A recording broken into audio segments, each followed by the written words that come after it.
My people, olori Naomi has finally once again come out to say something concerning her return back into the palace. And from what she's saying, to start with, she is the one returning back into the palace, not any other person. So the way everybody is making it look like we are coming back into the palace, no, it is her, olori Naomi, that is returning back into the palace. So if some corrections can be made, she would be very, very happy if some persons can, um, reconsider their statement. Now, secondly, she's still weighing options between bringing her son and not bringing her son. And what she is seeing, every single thing that is happening, it's giving her more reasons not to bring her son. But she's now beginning to look at things in a different phase, because there was a time Pastor Jerry Eze told the owner that the more he keeps on yielding to what his wives want, the more problem this thing brings. The more he keeps yielding to what his wives want, the more problem this thing will generate. Because they feel they can control his will. So whenever he wants to do something, they will just put up war. They will just make sure that they put up one form of fight or another so that they can hinder the whole existence of that. Now look at when Olori Naomi left the palace in December 2020. From December 2020 come today, it has been one failed attempt upon another to make sure that Olori Naomi returns back into the palace. Why are there so many failed attempts? Because these women have been fighting day after day that to make sure that uh it doesn't pull through for Naomi to return back into the palace. And they do these things joyfully. They do it with so much pride in them, and they look at it as an achievement. And right now that finally Naomi is supposed to come back into the palace, it is more like Naomi has given them something to bank on, because it became like everything they were doing was an already used tactic that everybody already knows now. Yes, is it to send someone after Olori Naomi, charms in Olori Naomi's apartment, or which one?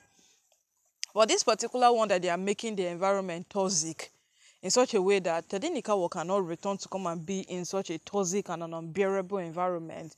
It is all new. Yes, it is all new altogether. But well, someone has said that the environment has always been toxic. Naomi didn't just notice it. And if she could give birth to that boy in a toxic environment, then the boy can survive the toxic environment too. So she should just bring him back. And she should also reconsider whatsoever it is that she is thinking. And if you would want to also look at it in Olori Naomi's perspective, these women can wake up one day and just start fighting. These women wake up and they just start quarreling. These women hit on each other, they fight each other, they drag each other, they release each other's sex tapes on the internet. A lot of things happen just within them, inside there in the palace.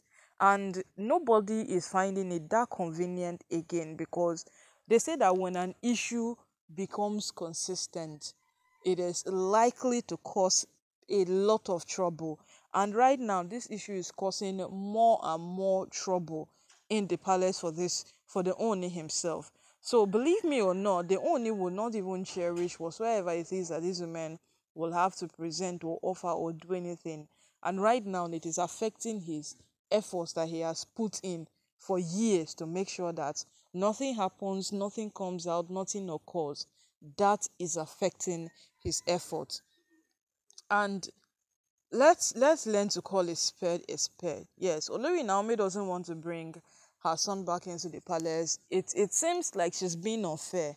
Yes, truly, it seems like she's being unfair.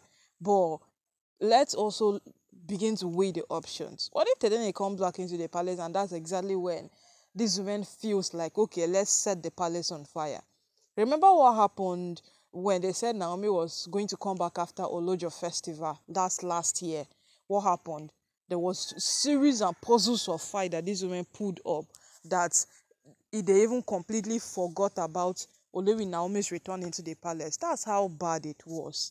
Yeah, so right now, if we want to hold by what these women have been doing, even Naomi, you will say that she should not come back into the palace. But you see that single statement that says that the environment has always been toxic. Naomi did not just notice it. And if she holds by that toxic environment, then there will be no growth on the Oni's path. Because the Oni has just been static in one place with his wives all this while. Yes, all this while it has just been like that, static in one place. And for him to move forward, he needs Naomi to come back and be there. He needs a supportive wife. He doesn't need a nagging wife. He doesn't need a fighting wife. He doesn't need all of these women that keeps proving to him day after day that this is it, that is it. He doesn't need it. That's at all. He doesn't need it. But from what we are hearing or from what we are seeing, Olori Naomi is beginning to state categorically that she knows the kind of environment she will bring her son in. She wants to be very considerate on whatsoever is happening, but what she sees day after day weakens her spirit to even consider bringing her son back into the palace and all of those things. And it is now beginning to be an issue. Yes, because her apartment has been renovated, and according to what we heard allegedly, whatsoever charm was found there has been removed. So she is actually born to come back into the palace any moment from now. But her coming back is still beginning to be what? Questionable. Why is it questionable? Because of what these women are pulling out. They are pulling a lot of things that even she herself she cannot explain. Yes, they are pulling stunts. They are doing a million things that nobody even knows exactly what to hold on to again. My people, who only got married to women who are fighters. We hope he knows that he got married to women who are fighters. He got married to women who are not ready to stop. He got married to women who, no matter what happens, they will go to an extent to do whatsoever it is they want to do. And right now that they are beginning to exercise all of those things that are their attributes, it is causing him more harm than good. But if only he'd listened, he would have avoided a lot and a lot of these things. A lot of it. Yes, he would have. But when they told him, he said no. And here we are, facing it, every single thing.